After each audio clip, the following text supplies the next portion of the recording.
हे केशव, ये दृढ़ निश्चय कैसे हो सकता है? विश्वास से। किसमें विश्वास से?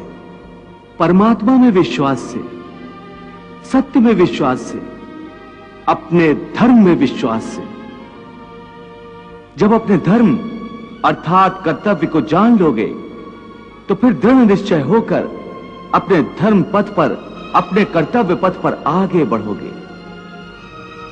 फिर तुम सुख दुख, हानि लाभ, जय पराजय को एक जैसा ही समझकर अपने पथ से डगमगाओगे नहीं।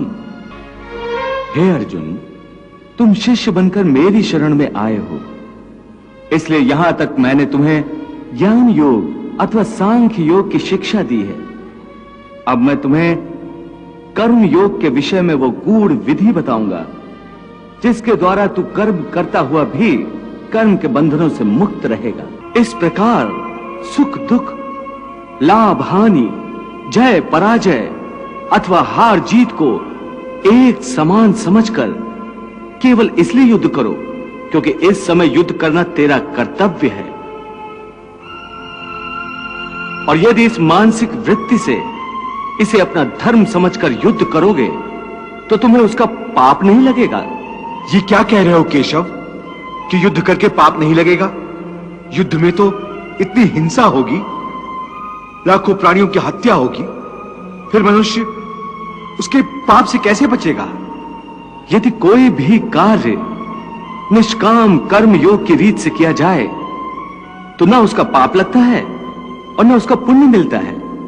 निष्काम कर्मयोग? हां, निष्काम कर्मयोग।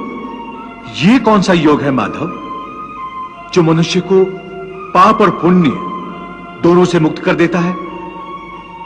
ये एक गूढ़ विद्या है पार्थ। जो इसके रहस्य को समझ लेता है वो इस संसार में रहते हुए भी, संसार के सारे कर्म करता हुआ भी कर्म फल के बंधन से मुक्त रहता है। ये बड़ी अनोखी बात कर रहे हो केशव। मेरी बुद्धि अभी तक इसको ग्रहण नहीं कर रही। क्योंकि तुम्हारी बुद्धि पर अभी तक आसक्ति का पर्दा पड़ा हुआ है। और जो निष्काम कर्मयोग मैं बता रहा हूं उसकी बुनियाद ही निरासक्ति के आधार पर रखी गई है।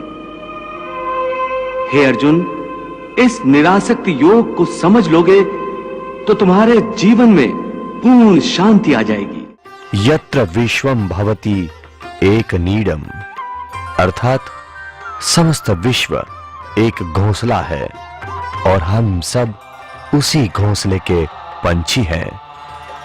एक कैसा विलक्षण जीवन मंत्र, कैसी विशाल भावना जिसमें विश्व की कई समस्याओं का समाधान है।